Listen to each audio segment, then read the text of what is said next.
Hello and welcome to the Vergecast, the flagship podcast of ultra-wideband door locks. I'm your friend David Pierce, and today on the show, we are answering your questions about the smart home. We get a lot of questions about the smart home. I would say that is the single most popular thing on the Vergecast hotline, 866-VERGE11, or send us an email, vergecast@theverge.com. So every once in a while, Jen Toohey comes on the show and just answers as many of your questions as we can. We also have the new Google Home speaker in-house. We've been testing this new smart home device from Google, and we both have some thoughts about what this thing actually is. We're going to get to all of that in just a second, but first, here's everything else happening on The Verge today. This is 90 Seconds on The Verge for Wednesday, June 24th, 2026. OpenAI just revealed its first AI chip, which is for some reason called Jalapeno. I don't know. It's specifically an inference chip, which means it's not for training huge models, but for interacting with them. OpenAI has been working with Broadcom on these chips, and if they're good, they're actually a huge deal. NVIDIA became the world's most valuable company in large part by having the best AI chips around, and everyone else would love to control their own destiny a little more and stop needing NVIDIA so badly. Plus, OpenAI desperately needs to figure out a way to make AI usage cheaper and more energy efficient, all of which it says Jalapeno will do. We'll see about all that when it launches later this year. Meanwhile, big day for price reveals. We finally know what Grand Theft Auto 6 will cost when it finally, actually, apparently, for real, seriously launches this November. It's going to be $80 for the standard version, which is unfortunately increasingly the price of high-end games, or $100 for the ultimate version. Pre-orders start tonight, and you get some cool added gear, and you might even get the game early if you pre-order. But you know what you apparently can't get at all? Is a disc with the game on it. Imagine, even the quote-unquote physical version of GTA 6 is just a box with a download code in it. Does that even count as a physical version? That's up to you. I say no, it absolutely does not. Meanwhile, the Slate truck, the extremely minimalist pickup truck with no paint or speakers or power windows, finally has a price tag. It's going to start at $24,950. That makes it the cheapest pickup and the cheapest EV you'll find pretty much anywhere on the market right now. People have been really interested in this thing, and I suspect the price tag is only going to be good news.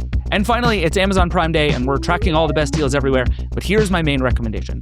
A lot of Apple gear is on sale right now, and you should jump on those deals. Apple CEO Tim Cook said recently that prices are about to go up, so I would buy while the buying's good. You can read more about all of this at theverge.com. That is 90 Seconds on The Verge for Wednesday, June 24th.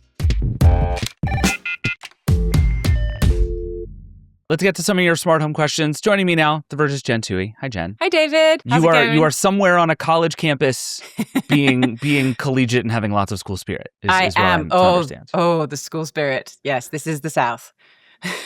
Go Tigers. It's June, so it's not football season, but it is always football season.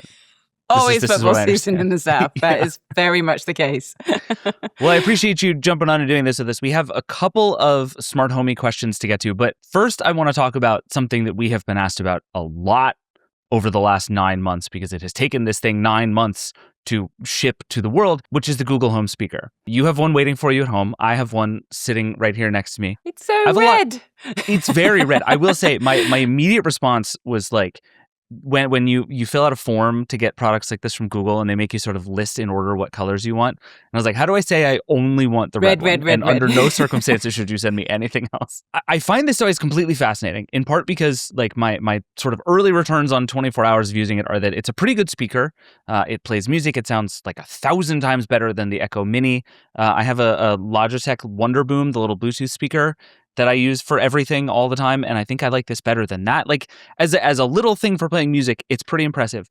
But I find myself wondering the same thing you and I have been asked many times, which is why on earth should I trust Google to be my smart home platform of the future? This is the first Google Home speaker in 6 years.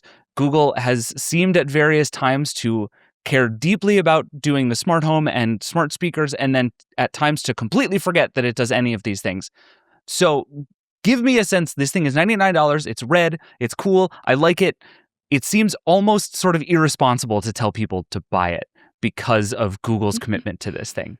How should I feel about this? So this is kind of the story for all the major platforms, honestly. And we've had Anish Katakaran on the Vergecast. We talked with him, and he's the head of Google Home, and he gave an impassioned defense of Google and the smart home and I just spent a few days at a conference around Matter, where all of the engineers and people that make the smart home for these big platforms were there, and they are all fully in on the smart home and Matter. But the question is, are there bosses?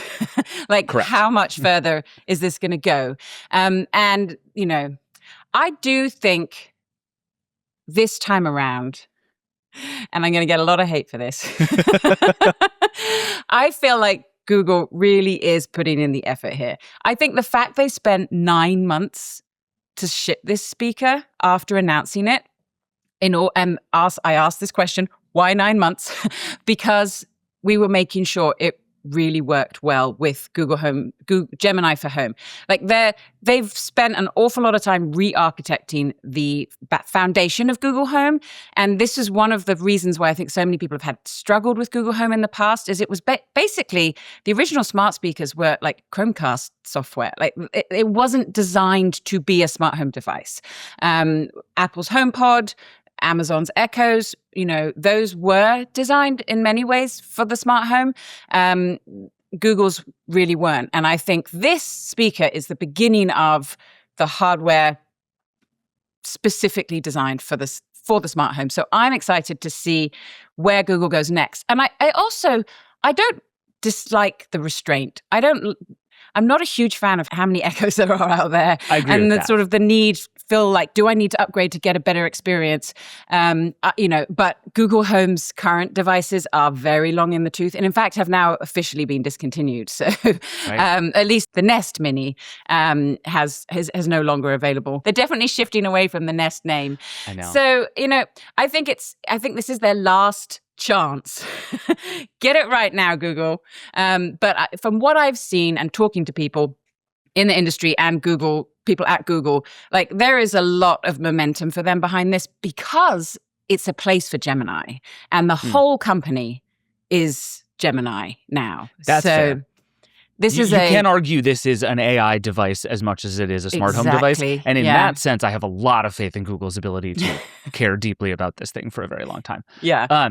To that end, actually, well, one thing on the hardware before, I want to talk about Gemini for Home for just a minute, because I don't fully understand what it is, and I'm hoping you can explain it to me. But on the hardware front, I have realized in testing this thing that everybody has experimented with lots of different kinds of hardware, right? There was a time where people were doing sort of big, high-end, like professional level smart speakers. We've seen the big tall ones. We've seen the lots of different shapes and sizes of all of these things. It does feel like this, and I'm holding up the Echo Mini and the Google Home speaker, is the correct answer. Like I think what we've discovered is most people don't want these to be like gigantic home theater systems.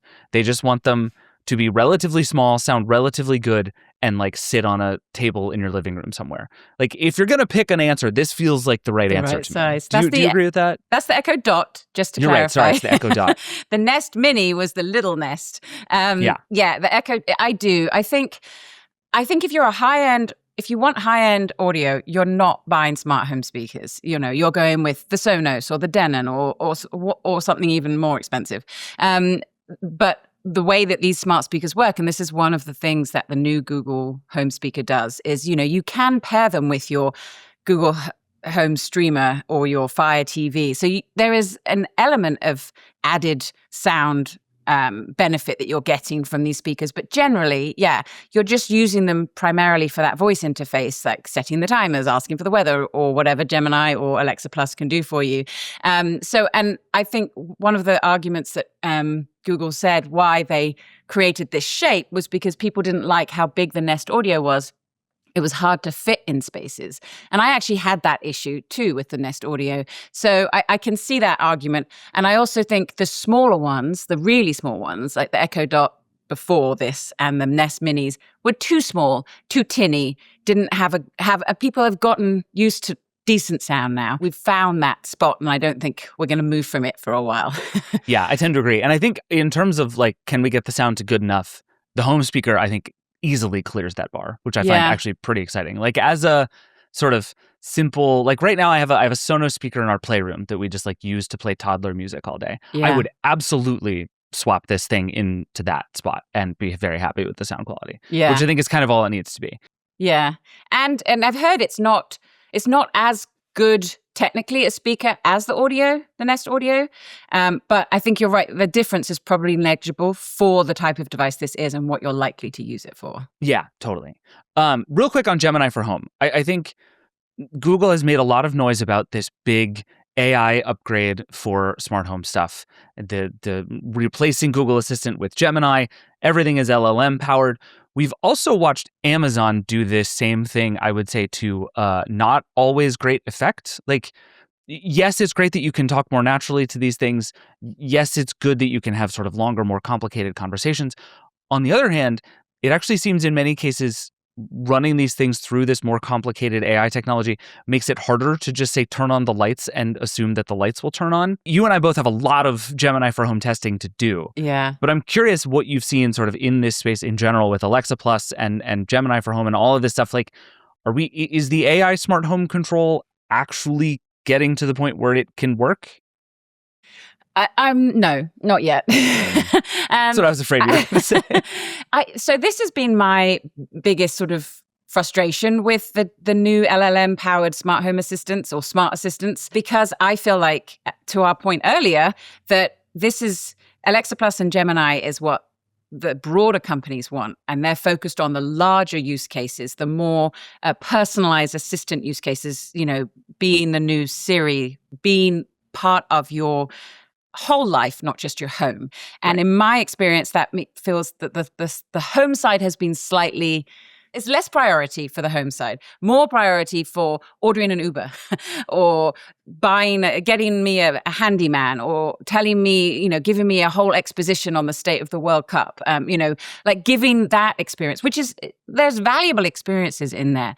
But the core basic, I'm just going to be able to use my smart home better, is still wonky. I can see it's getting a little better. I mean, some of the best experiences I've had have been able to set up routines with voice, which you can do with Alexa Plus, and being able to do multiple commands to control your devices, which you can do with both home assistants.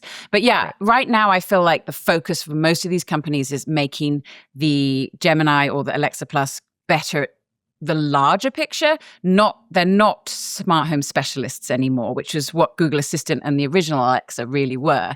I don't think that means they never will be. I just feel like that part has been a slower boil. Some things I'm excited about with Google Home is that they have added a lot more local control to the devices. It's still just specific specific device types, so lights and plugs. That shift towards local, which is also powered by the Matter support both platforms offer, that's going to present a much better smart home experience for your basic use cases.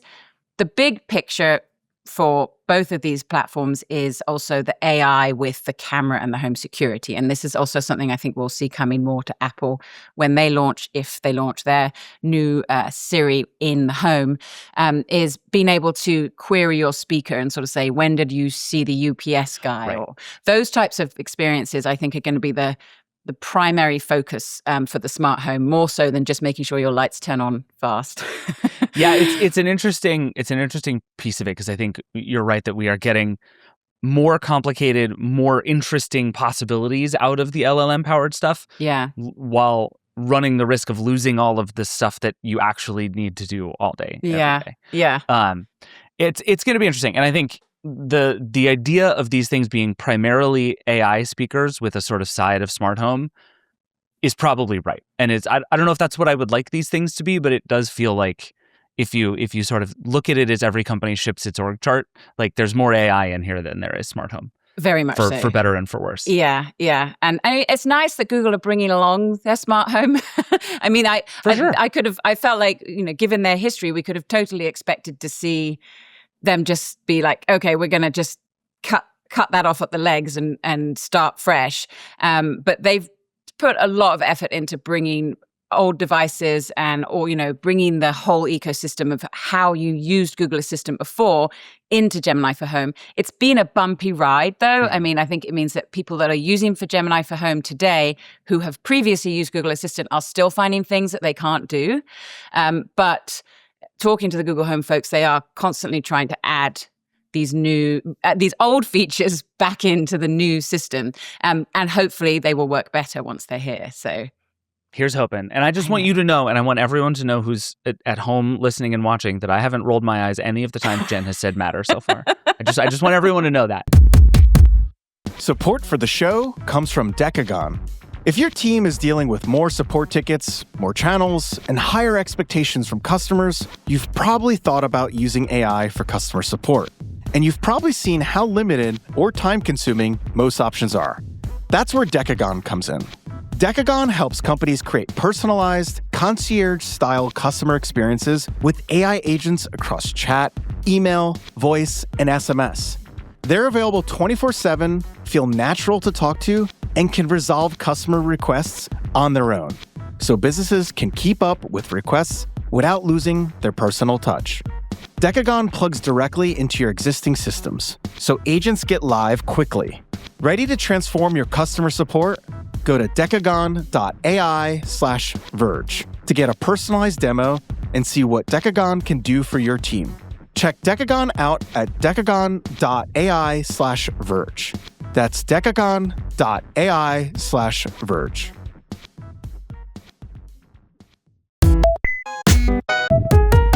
Well, we have lots more Google Home speaker stuff to do. You have some testing to do. I have some testing to do. We may come back to this thing at some point in the near future because it's red and it's cool looking and I like it. But for now, let's get to some of our other questions. All right, Jen, I have 2 questions for you.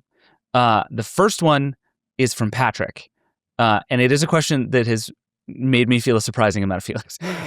So Patrick says, I own an Ecobee smart thermostat and I've owned it for a while now. At the time, I think it was one of the few HomeKit-enabled brands, or at least it was highly recommended for someone in the Apple ecosystem. I think it's one of those gadgets that are reliable, so we don't get new ones every year, but also... ... This thing hasn't changed at all since I bought it years ago. No new features or innovation, not even AI. Nobody has tried selling me an AI-enabled smart thermostat yet. Not complaining, just surprised. Even my dishwasher's default cycle is AI wash. Do you see why this made me feel feelings, Jen? This is, I am so with Patrick on this emotional roller coaster. Yeah. But I guess there are sort of 2 parts of this that I'm curious for your thoughts about. One is, are we due for the AI-ification of every single product that A, these companies want to sell you, and B, they want to update that are already in your house? Well, yes. Again, at this conference I was just at, Unify, which was the conference from Connectivity Standards Alliance, the people behind Matter, the originator of the term Internet of Things was talking, and he was railing against smart appliances. It's like, we do not need smart appliances. We do not need a smart fridge. We do not need a smart dishwasher. He was saying we need to put AI into creating much more valuable experiences because he doesn't see any value in the current experiences. But when it comes to thermostats, I think the specific argument here is actually these were already using a form of AI. True. They were all the way back to the Nest. It is like fundamentally AI technology. Exactly. It was one of the earliest machine learning devices we put in our homes. And the Ecobee also not quite as learning as the Nest, but it used, machine learning to kind of optimize your comfort and energy savings was kind of their line, because it was observing your behavior, detecting patterns. It was using something that your bog standard thermostat did not.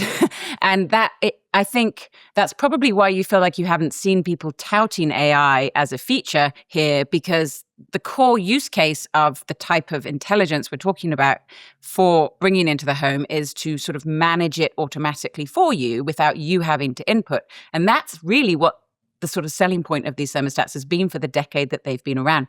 They were ahead of the game, to be fair.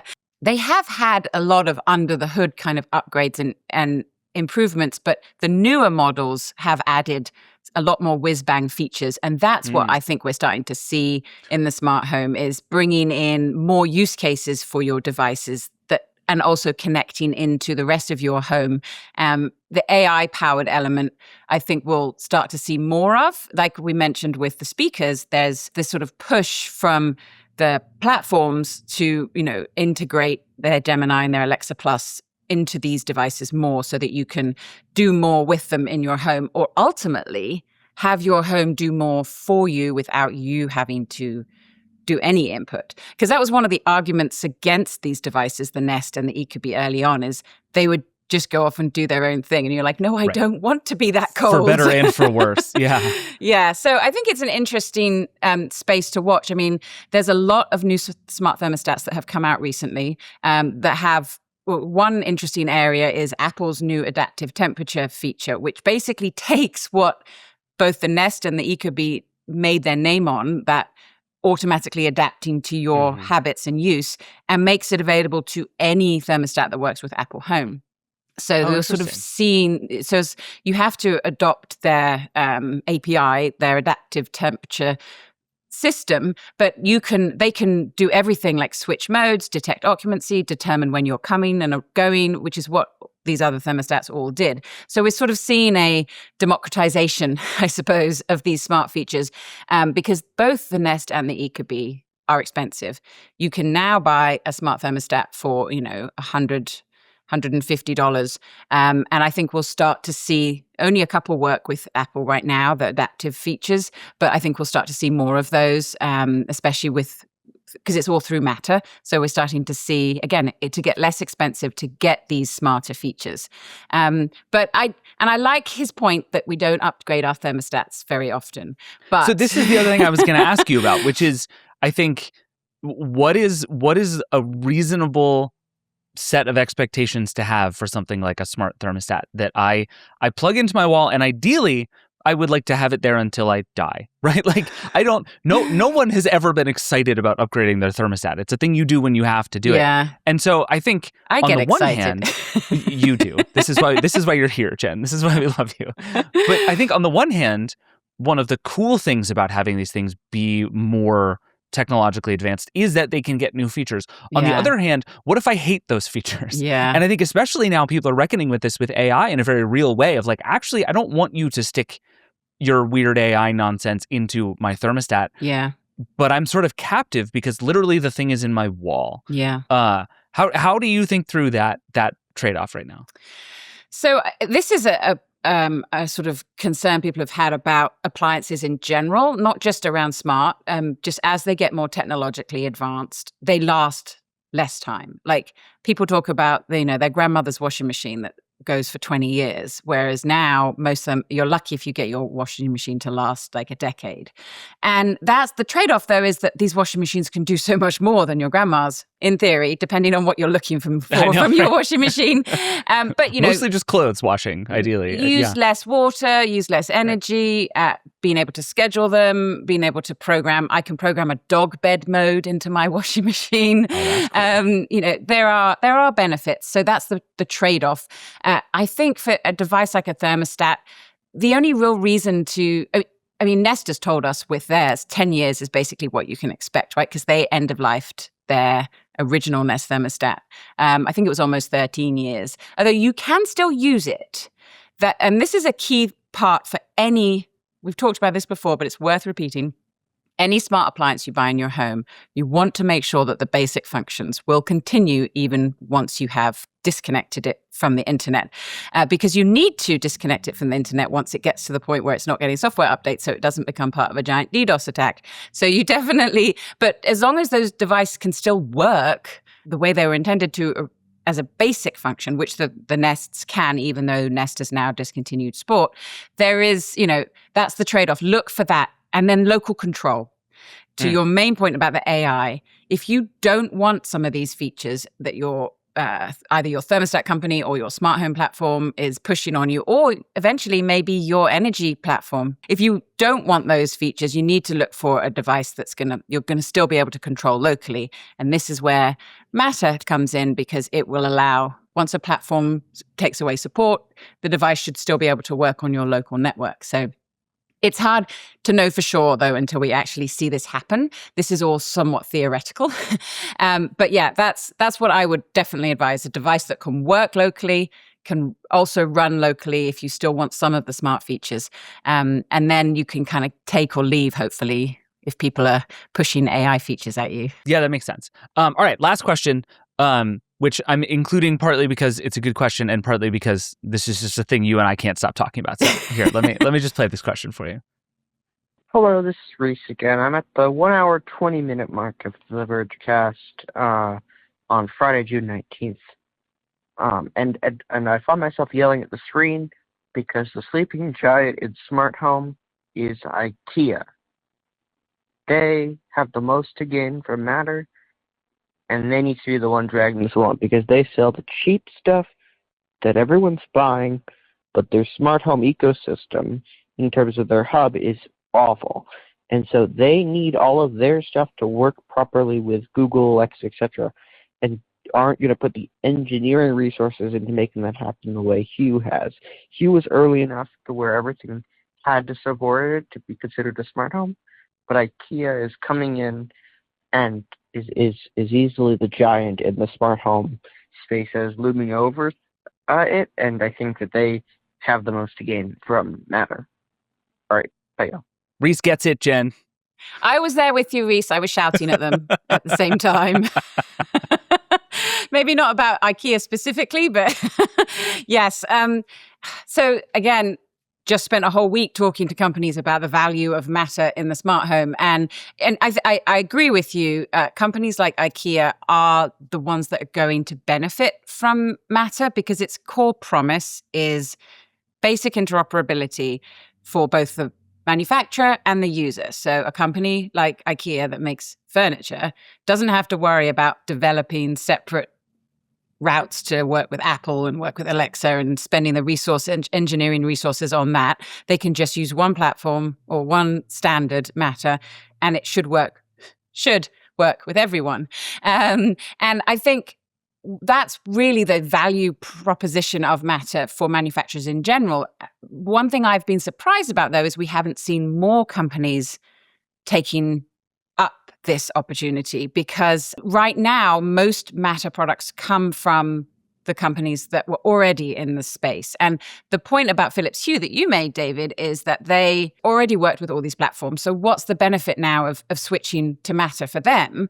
And I actually spoke with the CTO of Hue at this event. And for them, the real benefit here is that they can now build more experiences on top of that connectivity layer and not have to spend all their time troubleshooting whack-a-mole with 5 different platforms. So it kind of helps them stay relevant in the in the smart home space as these mid-tier value brands like IKEA and Ikara start coming in and potentially eating their lunch, which is what we're starting to see. And this is where Matter is great for the user, is that we're seeing less expensive products come into the market because these companies haven't had to invest a ridiculous amount of time and money working with everyone. What I'd like to see is more non-smart home companies, more IKEAs coming in and making interesting products that work in our smart homes, that they don't have to sort of deal with just the connectivity. They can come up with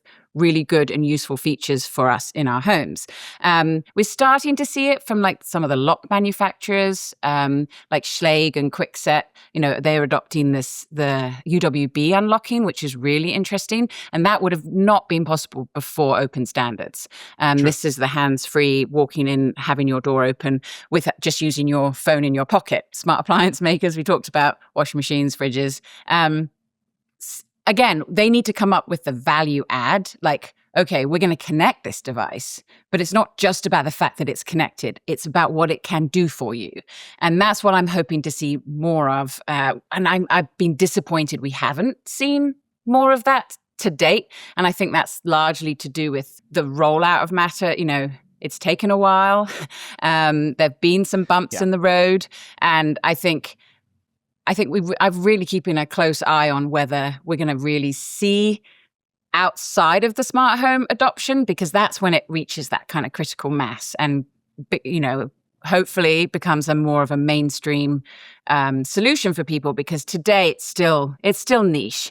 And the people that are really benefiting from Matter today are actually the semiconductors makers, like NXP, Nordic, SI Labs. Well, there's the Matter story we were looking for, Jen. We hope the semiconductor companies. They're the ones that are really benefiting at this stage, because everyone's, you know, there's tri-radio chips. Everyone's got their Thread and their Wi-Fi and their Bluetooth. But in many ways, that's good for the consumer, but just not for a while. Because once these new chips are in these devices, you'll be able to use any platform you like. That's like ultimately going to be, I know it's the long game though. It's great for the consumer, but not for a while is the whole story of Matter. Someday it's going to be so dope. Matter. Like, it's great. I agree with all of that. And I also think that if IKEA can be the one to like prove the theory in a real way, it's why you and I spent a whole episode talking about the buttons, right? Like just the idea of IKEA being like, hey, this thing costs $4 and it works. Yeah. Is so powerful that it was so frustrating to see it kind of fall on its face in the way that it has. Yeah. But to IKEA's credit, I think that stuff has gotten meaningfully better even since then and will continue to do so. So I'm actually very optimistic about IKEA's ability to like do the thing Reese is describing and kind of drag everybody along. And they are. And in fact, I did talk to someone from one of the major ecosystems at this panel conference who was in charge of bringing everyone together to fix the IKEA problems. So they had like a emergency summit for like a week with all the major platforms. Oh, wow. And we're like, we're going to fix this. Now, that's like unprecedented, you know? And that, for a $4 button. For a $4 button. That gives me a lot of hope for the standard, because my biggest concern when it first launched was, you know, okay, we've got Samsung, Apple, Google, Amazon. Yeah, we're all working together. Kumbaya, this is going to be great. But, you know, 2-3 years down the line, are they all going to be like fighting at dawn with each other to like, no, get off my turf. This is my walled garden. And honestly, I don't think that's happened. I think the platforms have been somewhat slow to adopt support. That's been a frustration, but it does seem like they are still all working together because success for Matter should equal success for them. That's, you know, it's still a little up in the air. Their partners are people like IKEA, and they want those partners to be successful so that they will continue to support their smart home ambitions. So it's a bit of a sort of flywheel, but I feel like that concern I had early on that the alliance would crumble after a few years. So far, I haven't seen the sign of that. In fact, I've seen the opposite. They really all do seem to be working together. So that is good for the consumer. That is good. Just not for a while. I'll take it. All right, it's Jen. hard. That's what I've been told. This is all very hard. For sure. And they continue to want the right things. So yes. I am continually encouraged by the direction of this, if not the speed of it. And AI, I think, is actually helping in that respect, even though it's not helping necessarily on a daily basis for us, but it's keeping these platforms interested in this in the smart home space, where prior, as we had seen, it seemed like they were losing interest. But now they've got a real use case value prop for, and I wrote about this on The Verge, so there's a real value proposition for these companies to get AI into your home through the smart home. So whether you welcome it in or not, though, that's up to you. Very, very true. All right, Jen, thanks for being here. Good to see you. Good to see you. All right, that's it for the show. Thanks to Jen for being here. And thank you, as always, for watching and listening and sending us questions. And keep sending us more questions. Jen has just all kinds of smart home thoughts and likes coming on the show to yell at me about how great Matter is. So please keep giving her reasons to do so. Call the hotline, 866-VERGE11. Send us an email, vergecast@theverge.com. We absolutely love hearing from you. And as always, the best thing you can do to support everything that we're up to here is to go to theverge.com/subscribe and subscribe to The Verge. That's how you get all of our podcasts ad-free, including this one. That's how you get all of our exclusive newsletters, all of our coverage of the weird things that Matter is and isn't doing, and everything else at theverge.com/subscribe. Thank you in advance. The Vergecast is a Verge production and part of the Vox Media Podcast Network. The show is produced by Josh Kajas, Eric Gomez, Brandon Kiefer, Travis Larchuk, and Aaron LaCasio. We'll see you tomorrow. Rock and roll.